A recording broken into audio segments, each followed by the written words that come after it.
बुराई का जवाब। एक चूंटा बड़ा मेहनती और शरीफ था। हर वक्त किसी ना किसी काम में मसरूफ रहता। कभी अपने बिल की मुरम्मत कर रहा है तो कभी अनाज का दाना उठाए चला आ रहा है। काहली को ना सीखता और हर काम बड़ी मोहब्बत से करता था। वो किस वक्त की बड़ी कदर करता था। किसी काम से बाहर निकलता तो किसी से बेमकसद बात ना करता। वो जानता था कि अक्लमंद ज्यादा नहीं बोलते। रास्ते में अगर कोई जान पहचान वाला चिमटा मिल गया तो दूर ही से सलाम दुआ कर ली और अपनी राह पकड़ी। इसके साथ साथ वो दर्दमंद दिल का मालिक भी था।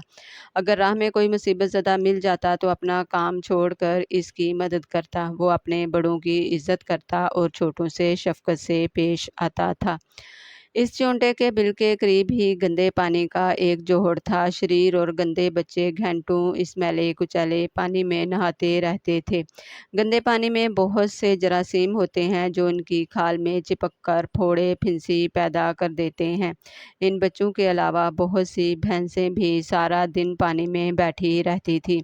चूंटा बड़ा परेशान था। भैंसें सारा दिन फिरती रहती थी। चूंटे को खतरा था कि कहीं वो या उसका कोई बच्चा भैंसों के पांव तले ना कुचल जाए। अब वो ज़्यादातर घर में ही रहता था। अगर कभी किसी ज़रूरी काम से बाहर जाता भी था तो अपनी बीवी बच्चों को सख्ती से कहकर जाता कि वो बाहर ना निकलें। एक दिन चिमटा बहुत थका हुआ था, इसलिए दोपहर का खाना खाकर कुछ देर लेट गया। उसे सोए ज़्यादा देर नहीं हुई थी कि अचानक किसी ने उसे झंझोड़ दिया। वो चौंक कर उठा तो देखा कि उसकी बीवी चिमटी खड़ी है। वो बहुत घबराई हुई थी। चिमटे ने जब इसकी तरफ देखा तो वो बोली, आप मज़े से सो रहे हैं और घर में पानी भरा जा रहा है। क्या? कहाँ है पानी? कहाँ से आ रहा है? चूंटा बोला, मैं क्या जानूं कहाँ से आ रहा है। आप बाहर जाकर देखें और इस पानी को किसी तरह बंद करें, वरना हमारा मेहनत से जमा किया हुआ गल्ला ज़ाया हो जाएगा। चूंटी ने कहा।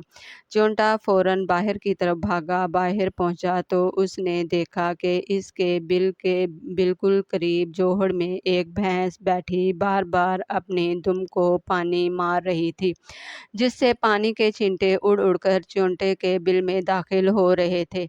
चिमटे ने ये मंजर देखा तो परेशान हो गया। इस तरह तो हमारा खुराक का ज़ख़ीरा खराब हो जाएगा। जाड़े के मौसम में भूखे मर जाएंगे। चिमटे ने ये सोचा। फिर दौड़कर भैंस के करीब एक पत्थ पर चढ़कर बोला, बी भैंस, मेरी एक बात सुनो। क्या है? वो अकड़ कर बोली, देखो बहन, मैं एक गरीब और कमज़ोर सा चिमटा हूँ। मेरे छोटे छोटे बच्चे हैं। तुम जानती हो हम ज़्यादा गर्मी बर्दाश्त नहीं कर सकते, इसलिए मुनासिब मौसमों में बुरे वक्त के लिए अपनी खुराक ज़ख़ीरा कर लेते हैं। तो फिर मैं क्या करूँ? भैंस रूखेपन से बोली। अच्छी बहन, तुम बार बार अपनी दुम पानी में मार रही हो। इससे मेरे घर में पानी दाखिल हो रहा है और हमारी खुराक का ज़ख़ीरा तबाह हो रहा है। खुदा के लिए मुझ पर और मेरे बच्चों पर तरस खाओ और अपनी दुम पानी पर ना मारो।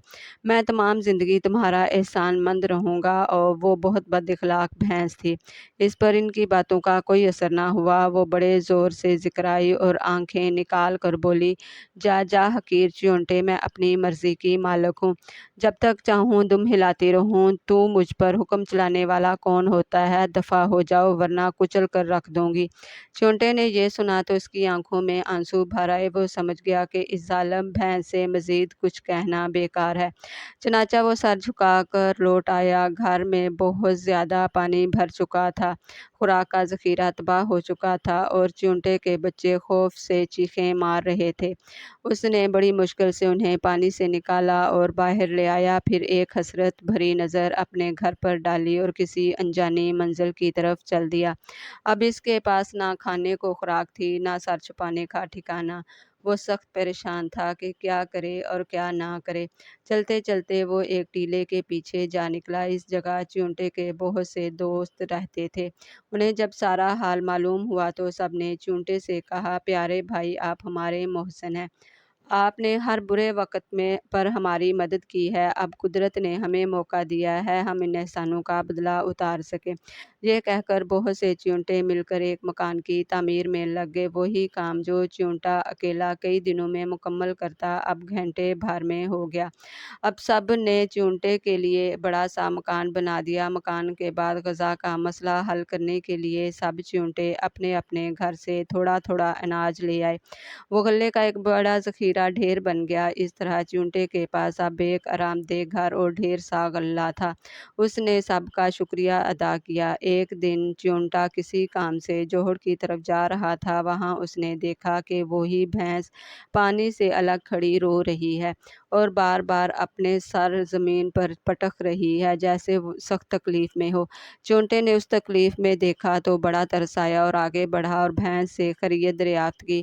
بھینس سخت شرمندہ تھی اور روتے ہوئے بولی، بھائی چیونٹے، مجھے معاف کر دو، میں نے تم پر ظلم کیا، اب اس کی سزا بھگت رہی ہوں، مگر تمہیں کیا تکلیف ہے؟ چیونٹا بے چینی سے بولا۔ بھینس نے بتایا، میں صبح بھوسا کھا رہی تھی کہ ایک چھوٹا سا تنکا اڑ کر میری آنکھ میں چلا گیا، تب سے میری آنکھ میں تکلیف ہے، مجھے کسی پل چین نہیں آ رہا اور تنکا کس طرح بھی نہیں نکل رہا، تمہاری مدد کر سکتا ہوں۔ چیونٹا بولا، تم اپنا سر زمین پر رکھو۔ بھینس نے جھٹ اپنا سر زمین پر رکھ دیا۔ اب چیونٹا اس پر چڑھ گیا اور آنکھ کے قریب جا کر تھوڑی دیر میں تنکا باہر نکال پھینکا۔